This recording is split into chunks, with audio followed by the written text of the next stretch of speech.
we're already pretty much into the bonus portion of the questions because it was a one question interview. But anyway, I'm a talkative guy. And why did you decide to go to University of Alabama, Huntsville in the first place? I found Alabama at the end of my junior career. I was talking to a few schools.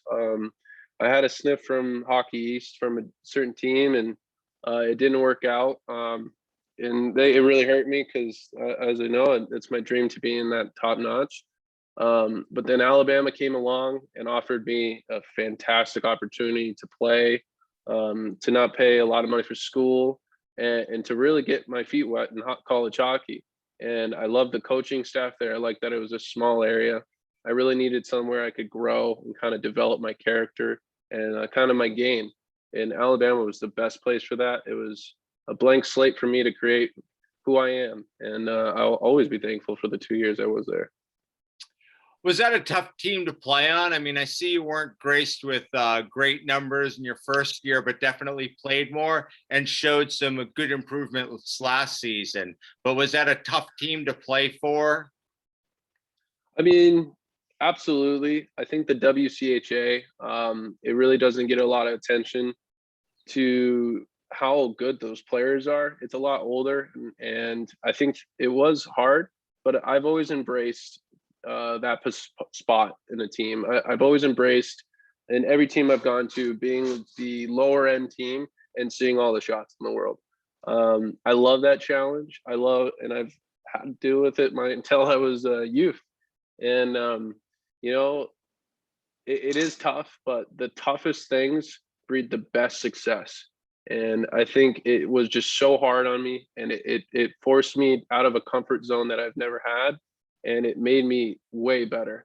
And it is a little different playing in the South. It's not exactly the typical hockey town and hockey place, but it was an experience and a different group of people and a different culture that I got to learn and see. So, but yeah. 2 very trying seasons of hockey. Mm-hmm. I mean, you had no idea in 1920 going in what you were going to deal with at the end of it, and that playoffs would just be shut down. But then that you were even able to get the green light to go in 2021, I mean, and you're more of a traveling team, Yeah, it was the overall program getting shut down was really deflating. Because at the first time I was shut down, my freshman year, I was like, wow, am I going to be a hockey player anymore? Like, am I going to even find a team? Is this it for me? And then out of huge spur of donations and amazing support, we brought it together, and I felt obligated to stay and fight for that team. And I knew it was going to be hard. Like you said, the travel all the way to Michigan, a lot of the teams are very far, but I knew every minute was worth it because all the people that donated and sacrificed so much to keep the program around. I didn't look at it as hard. I just looked at it as a part of the process to get it. But unfortunately, to hear that your program's gonna be shut down twice was all I needed to unfortunately move on to find a new place. I can understand that. You played almost 3 full seasons for Northeast Generals.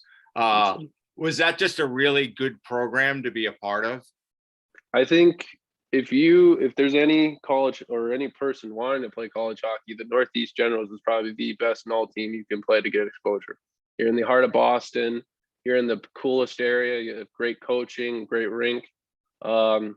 Absolutely. I don't think my career would be the same if it wasn't for the Generals. It was a place for me to thrive and grow and develop. And Brian Erickson does a great job at running that organization, and he does a great job of getting exposure. And then in the end, that's all juniors is you exposing yourself to those college teams, and why not have it in the heart of everything? It's perfect. Do you have a best memory from playing with the team? Oh, I have years of memories.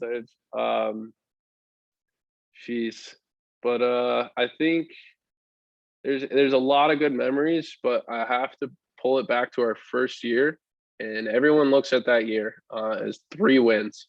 One of the worst years of my hockey career, but was genuinely the most fun I've had playing hockey.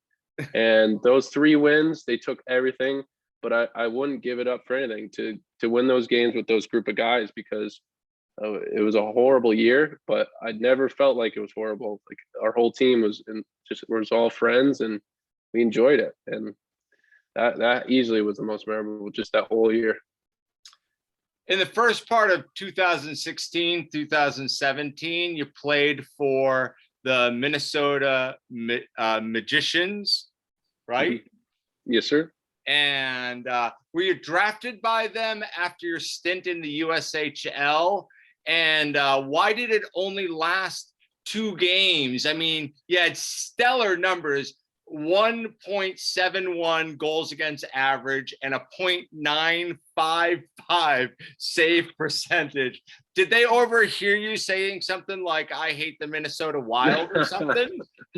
No. Minnesota was kind of a spur of the moment tryout. Went there, made the team.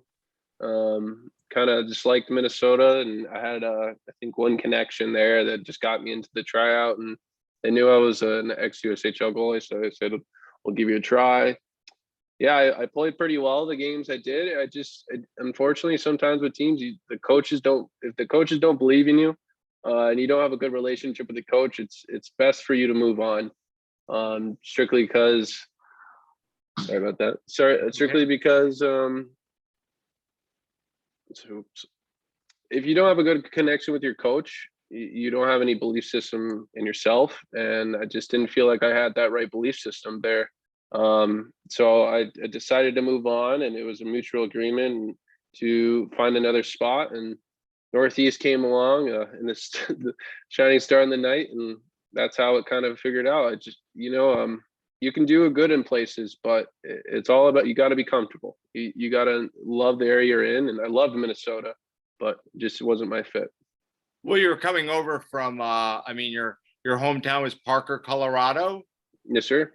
And so, going to Minnesota, I think, is a lot more akin to than even coming further east, where you came to, and Attleboro, Mm-hmm. So, I don't know. And going up there, after you played like the short stint in the USHL, so. Mm-hmm.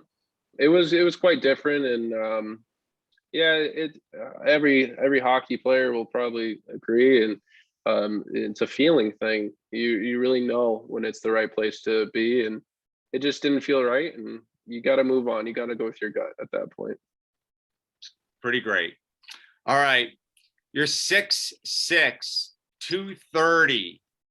Can't you just sit in the net like the walrus in the Geico commercial and stop pucks? Yeah, that's kind of my plan. That's kind of what I'm going for.